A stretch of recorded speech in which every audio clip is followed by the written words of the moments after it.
దేవుడు మనకు దుర్గము. హల్లెలూయ. కీర్తన 46:1 ఏమని రాయబడి ఉంది?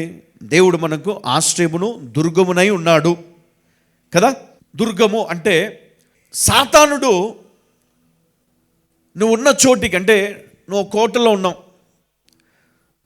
దేవుని సన్నిధిలో ఉన్నావు, అందులోనికి నీ శత్రువు లేదా సాతానుడు ఎంత మాత్రముగా లోపలికి ప్రవేశించలేడు. అంత భద్రమైనటువంటి కోటలో నీవు ఉన్నావు. ఆయన నాకు దుర్గము. హల్లెలూయా. ఎవరండి ఆయన? శత్రువును రానివాడు. ఆయన శత్రువు లోపలికి రాలేడు. ఆయన నా ఆశ్రయము, నా దుర్గము. నేను కాపాడుతున్నాడు, నీ చుట్టూ కంచె వేశాడు. అందుకనే పరిశుద్ధ గ్రంథం మనం చూస్తే యెహోషాపాతు 3 దేశాల సైన్యము ఏం చేశారు? తన మీదికి వచ్చినప్పుడు యెహోషాపాతు ఏం చేశాడంట? భయపడలేదంట. హల్లెలూయా. భయం లేదు. ఎందుకో తెలుసా? సాధారణంగా మనం ఒక దొంగోడు వచ్చాడని మనం కత్తి పట్టుకొని నువ్వు వణికిపోయి నగలన్నీ ఇచ్చేస్తావు, ఫోన్ ఇచ్చేస్తావు, ఇంకేమైనా ఉంటే కూడా తీసి ఇచ్చేస్తావు. ఇలా కత్తి ఉంది మన చేతిలో.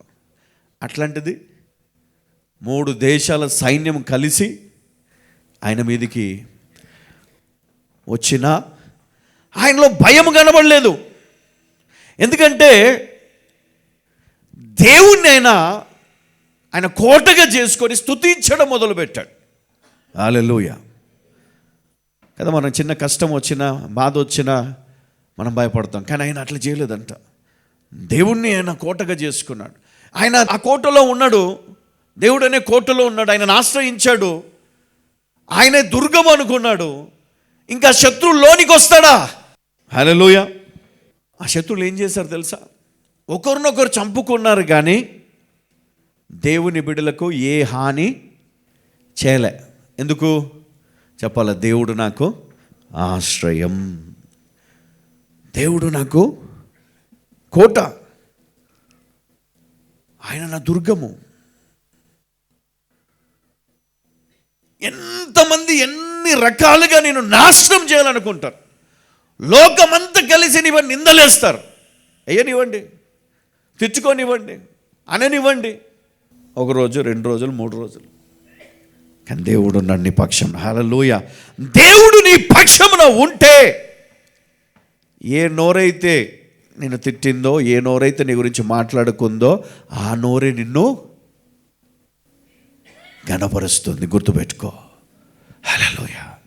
ఆ నోరే నీ గురించి సాడీలు చెప్పిన నోరే, నీ గురించి చెడుగా మాట్లాడిన నోరే నీ గురించి గొప్ప మాటలు మాట్లాడతారు. అలా గుర్తుపెట్టుకో. నువ్వు యేసయ్యను కలిగి ఉన్నావు. అమ్మా, నువ్వు యేసయ్యను కలిగి ఉన్నావు. నువ్వు భయపడే బిడ్డవు కాదు. నువ్వు భయపడాల్సిన అవసరం లేదు. భయపడిన రోజులు అయిపోయినాయి, నా లైఫ్లో లేవు. ధైర్యం కలిగి ఉండు. యేసయ్య నీకు తోడై ఉన్నాడు. నువ్వు ఎలా ఉండాలి? నమ్మకంగా ఉండు. దేవునికి నువ్వు నమ్మకంగా ఉండాలి. నమ్మకమైన బిడ్డగా ఉండు. ఆయన చేసిన మేలు మర్చిపోకు. కొన్నిసార్లు మన వాళ్ళే మనల్ని వెలివేసినట్టు, తృణీకరించినట్టు మనకు అనిపించినప్పుడు కృంగిపోతూ ఉంటాం. కొన్నిసార్లు మన బలం తగ్గిపోవచ్చు, ఉద్యోగం పోయి ఉండొచ్చు, అంటే చేతగాని పరిస్థితిలో మనం ఉండొచ్చు, నిస్సహాయ స్థితిలో. అయ్యా, నువ్వు ఎంత మాత్రం కలవరపడకు, దేవుడు నీ పక్షమున ఉన్నాడు. హల్లెలూయా. అమ్మా, ఎంత మాత్రం నువ్వు కలవరపడకు, భయపడకు, దేవుడు నీ పక్షమున ఉన్నాడు. దేవుడు పరిస్థితులు మారుస్తాడు. హల్లెలూయా. చూడండి, దుష్టుడు మన మీద అపనిందలు, తర్వాత అనారోగ్యం, ఇంకా చాలా రకాల బాణాలు, అగ్ని బాణాలు మన పైనకి వేస్తాడు. అయితే దేవుడు, నువ్వు ఆశ్రయించింది ఎవరిని? దేవుణ్ణి. నీ కోట ఎవరు? దేవుడు. నీ దుర్గము ఎవరు? దేవుడు. ఆయన ఆర్పేస్తాడు. హల్లెలూయా. హల్లెలూయా. ఎవరు ఎన్ని అగ్ని బాణములు ప్రయోగించినా అవన్నీ కూడా ఆర్పగల శక్తి కలిగిన దేవుడు నీ దేవుడు. అందుకే ధైర్యం తెచ్చుకో. హల్లెలూయా. నమ్ముకొనదగిన సహాయకుడు ఆయన. ఆయన ఎవరంట? నమ్ముకొనదగిన సహాయకుడు. చాలా కాలం ఒక వ్యక్తి దేవుడు నమ్మలే, అంటే దేవుడు ఉన్నాడని నమ్మాడు, ఓకే, ఆయన క్రిస్టియన్ ఒప్పుకున్నాడు, కానీ దేవుడు అద్భుతాలు చేయడు. దేవుడు నిజంగా మన ప్రార్థనలు విని ఆయన రాడు, మన పరిస్థితులు మారు, కానీ దేవుడు ఉన్నాడు అంతే, ఆయన ఏం చేయడు మనకి అనే ఆలోచన కలిగినటువంటి వ్యక్తి. అయితే తన కుమారుడు చనిపోయాడు. ఆయన కూడా దైవజనుడే, అయినా కూడా అద్భుతాలు నమ్మడు. ఆయన సంఘంలో అద్భుతాలు నమ్మడు. ఇది జరిగినటువంటి సంఘటన.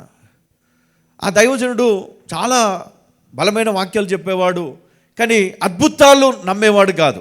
ఎందుకంటే ఆ బ్యాక్గ్రౌండ్, ఆ చర్చ్ బ్యాక్గ్రౌండ్ కూడా అదే, వాళ్ళ సీనియర్ పాస్టర్స్ కూడా అదే నమ్ముతారు. దేవుడు వచ్చాడు, కనపడ్డాడు, పరలోకం ఉంది, లేకపోతే పరలోకం ఇట్లా ఉంటుంది అట్లా ఉంటుంది, ఏది నమ్మరు అనమాట. అలాంటిది ఉన్నట్టుండి ఒకరోజు ఆయనకు అనారోగ్యం వచ్చేసింది, కిడ్నీ ప్రాబ్లం వచ్చింది, ఇంకా శరీరంలో చాలా బలహీనత వచ్చింది. అయినా అంతే, దేవుడు స్వస్థపరుస్తాడంటే నమ్మడు. ఉన్నట్టుండి తన కుమారుడు సిక్ అవుతాడు, చిన్న బాబు సిక్ అయి అతడు చనిపోతాడు. చనిపోయి కొంత సమయం తర్వాత మళ్ళీ బ్రతుకుతాడు.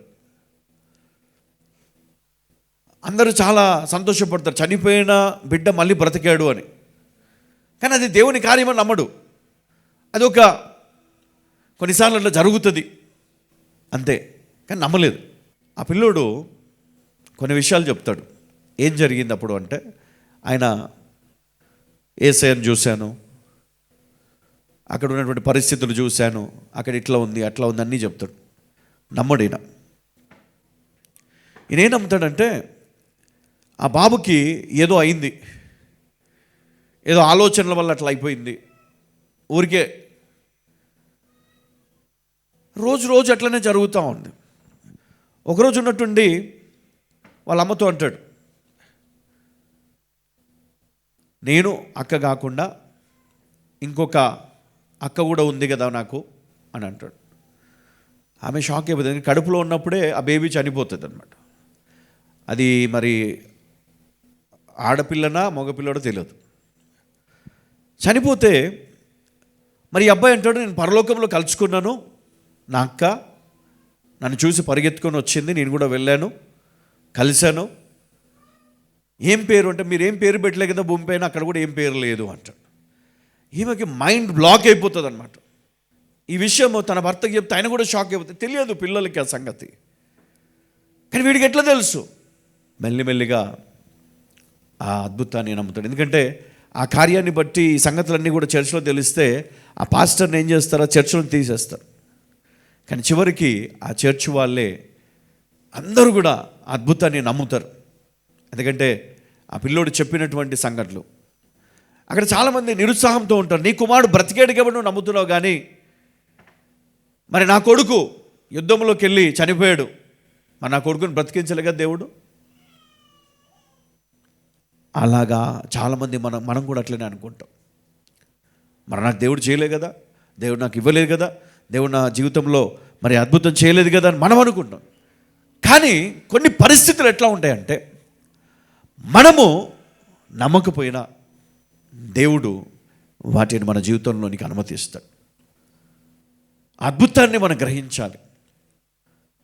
దేవుని ఆశ్రయించినప్పుడు ఖచ్చితంగా అద్భుత కార్యాలు మన జీవితంలో కూడా జరుగుతాయి. ఆ పిల్లోడు పరలోకానికి వెళ్ళాడు.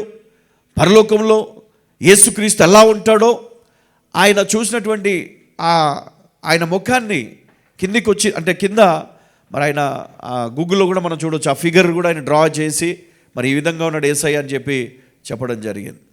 మరి సత్యాన్ని చాలామంది నమ్మారు, చాలామంది తిరస్కరించారు. కానీ నేను ఎందుకు జ్ఞాపకం చేస్తున్నానంటే, కొన్ని వాస్తవాలు మనుషులకు అర్థం కావు, కానీ దేవుడిని ఆశ్రయించినప్పుడు మనకు అర్థమవుతుంది ఆయన ఉన్నాడు, ఆయన అద్భుతాలు చేస్తాడు, మన జీవితాన్ని కడతాడు. మన విశ్వాసాన్ని కోల్పోవద్దు, మన నిరీక్షణను కోల్పోవద్దు. మనం ఎప్పుడు కూడా నిరీక్షణ కలిగి ఉండాలా. దేవుడు ఉన్నాడు, దేవుడు నా జీవితాన్ని బాగు చేస్తాడు, దేవుడు నాకు తోడై ఉంటాడు, ఆయన నాకు ఆశ్రయము, దుర్గము, నమ్ముకోదగిన సహాయకుడు. హల్లెలూయా.